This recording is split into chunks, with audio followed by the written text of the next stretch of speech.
nigga. I run New York. What's good, y'all? Your boy Dutch KiB. You know, the other half of the Main Stage podcast, he's on vacation. You know what I'm saying? Enjoying the beautiful sand beaches of Miami. You know, the south part, not the, well, damn. Yo, I heard the stadiums in North Miami, son. Past the bridge. I mean, North Miami, land of the legendary strip clubs. I think I went to Coco's, and I remember that they told me 90% of the women are burning in the club. And wow. I said, I'll take my chances. Pardon me, I'm getting ahead of myself. Of course. My special guest we have here, no other than the great Viking. Yeah. Hynaken Loftbrook. Legendary scumbag. Yeah, scum god, scum lords. Yeah. You may have seen him everywhere. You know what I'm saying? Yeah, man, I'm all over the place, allegedly. The man they call Hynaken. Yeah. Let me congratulate myself. I don't pay child support, but I think I'm still living terribly, but you know I'm good. Okay. Yeah, you know what? Let's talk about the Super Bowl first of all. You know, it was this past weekend. Mm-hmm. You know we were indulging in some fine dining. You know what I'm saying? Yeah, that lady could cook her ass off. Yes. And she got a fat ass. She does. Yeah. Salute to her. Yeah. Yes. So we were watching the game, and you know, we were rooting for opposite teams. Yeah, of course. But you know, Patrick, your homeboy, my homeboy, whatever. That's what they call him. So it was nice to see Andy Reid get a ring. You know, something that Donovan McNabb couldn't deliver. No, well, no. It'd be like that. there's girls whose pussy I missed out on, and you know, I would rather miss out on their pussy than a Super Bowl ring. Yes, because Super Bowl rings last forever. Great pussy doesn't. Nigga, great pussy always lasts forever. You know what? You may be right, sir. I'm sorry. You just hopefully, you know. Well, what carries a bigger legacy, though? I mean, what would be more iller, winning the Super Bowl or saying you smashed Rihanna?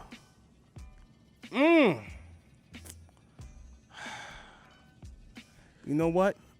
Now, I ain't gonna hold you. I'm not gonna lie, son. Smashing Rihanna is a great tale.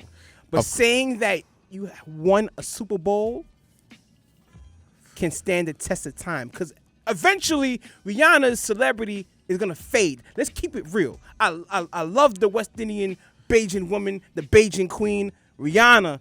But at some point in time, her time is gonna come and go. But a Super Bowl win, you can't take that away from you, son. Listen, man. When I want to be introduced, I need them to say, Super Bowl winner. Yes. Hynaken. Yes. Now, if they can write also one of Rihanna's smashing victims, I would love that on my tombstone.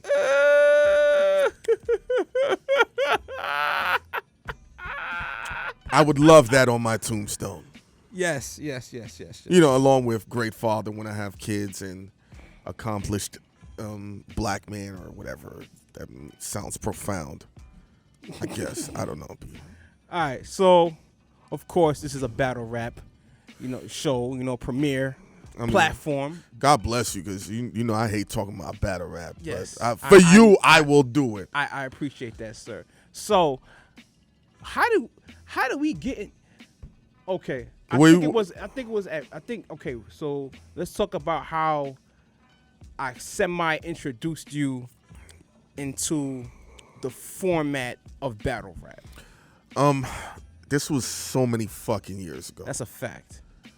So many. This is when you had hair and I had less weight on me. That's right. This is before Smack had a URL. Yeah. So I vividly remember we were somewhere in a studio. That's right. Trying to figure out what the fuck we're gonna do in this media game and things of that nature. It was a fun time and a weird time. Yes. Because nobody gave a fuck about the internet. That's right.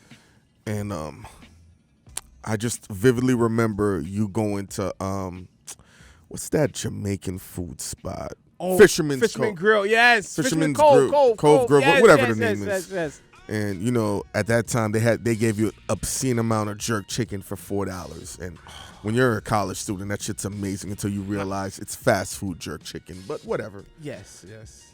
And we sat down. Mm-hmm. And you know, this is before everybody could consume content on their phone. It was all on your desktop. That's right. And we fired up whatever was fun for us. And I watched this nigga fire up a murder mook battle or a T-Rex battle. Oh yeah, it was the T-Rex versus Tech 9. Yeah. And I was like, what the fuck are you doing?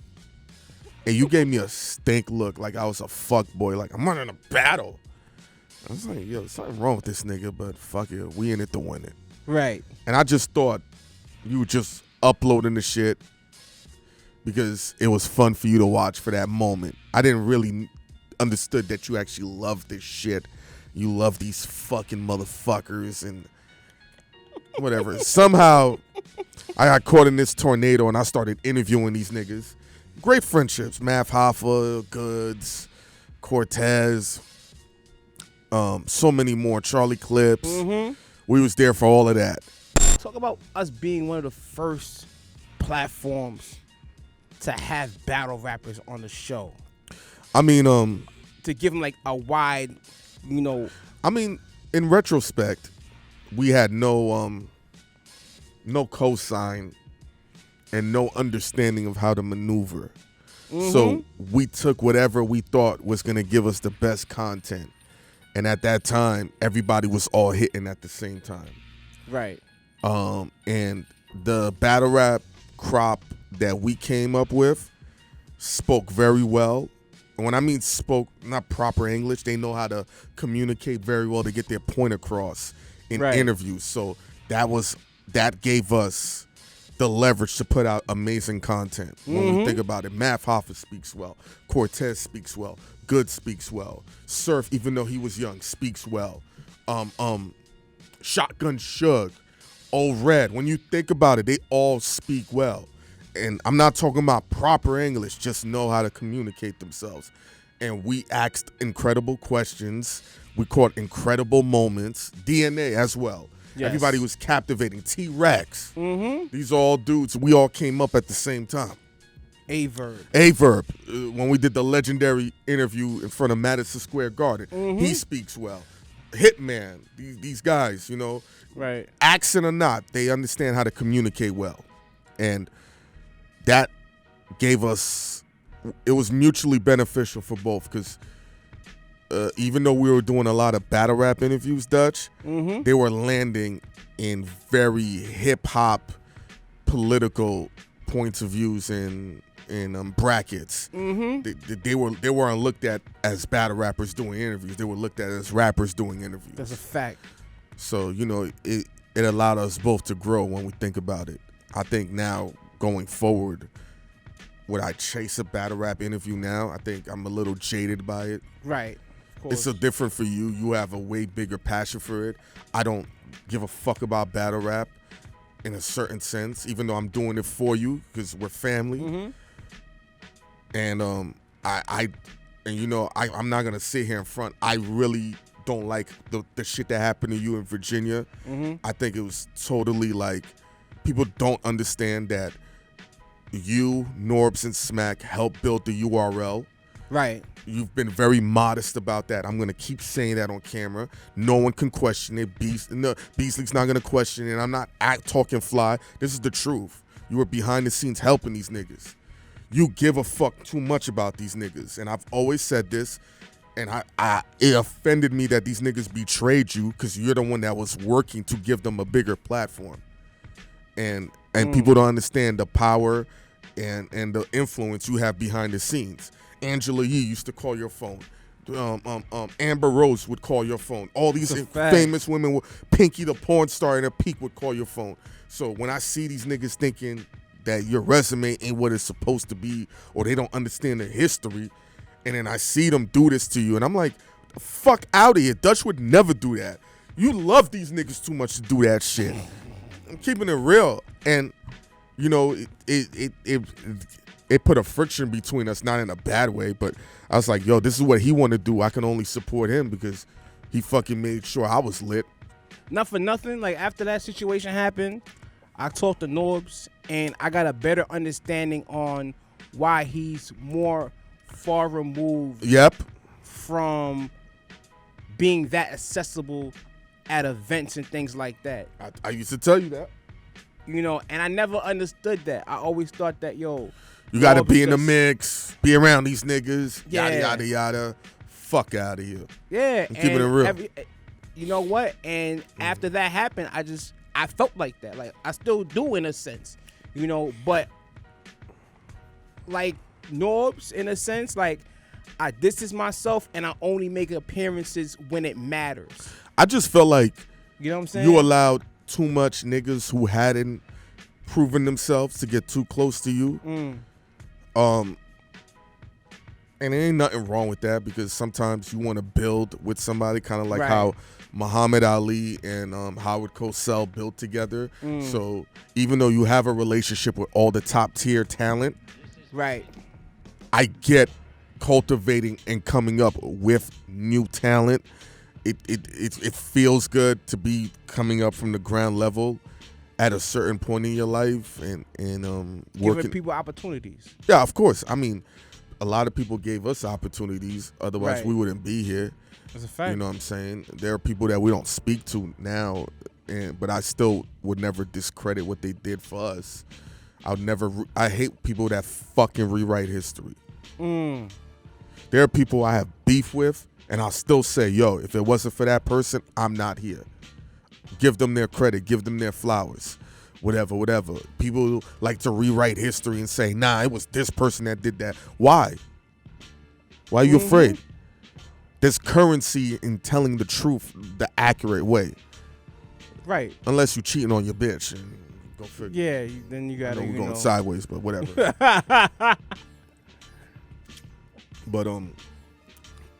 Yeah, I just don't understand why these niggas would think you would do that. Especially, 50 Cent co-signs you putting content on his channel. That's a fact. People think that he makes, if it's not good, he doesn't want it. So why would niggas think that Dutch would sit behind a fucking computer and make a fake? No. It's not about you don't have time. You love the culture too much to want to do that. Let's really say that. No. It's do not minimize the fact that you fuck with these niggas. So for you to sit there and make a fake account to do that, like even I would have been like, Dutch loves y'all niggas. Fuck out. He would shoot the real DNA's tooth in his face for doing that shit. I'd look at him like, I don't know why you're doing that for these niggas. So that's why I'm like, when I seen this shit, I'm like, what? Salute to Norbs, salute to Beasley and Smack, who made sure you were good out there. Right, salute to them. Because you never said that on camera. They made sure you were good out there. Right. They took care of you not because of any other reason, but because you've known them for over 15 years. You helped build a lot of their platforms, a lot of their shit. You've never said that on camera. That's why niggas think they can do shit to you, because you wanted to build up your own shit a different way. I get it, but now you need to talk different so they can understand your full power. That's just me. Also, I want to say shout out to P, Troy, and Terra for holding me down as well when I was out there. I appreciate y'all. Shout out to my nigga Therapy. Yeah. I wish he wasn't out of retirement, but Right. That's my nigga. He's yeah, but like I feel like I don't know. Like, what do you think? The type of person I am. Mm-hmm. You know what I'm saying? And I'm always modest. I'm always humble. For what though? My nigga? What is the point of putting all this work in to pretend you haven't done shit? I'm modest too, but then if I even get a sniff of a motherfucker, I'm like, yo, don't make me pull. My resume's still great out here. Right.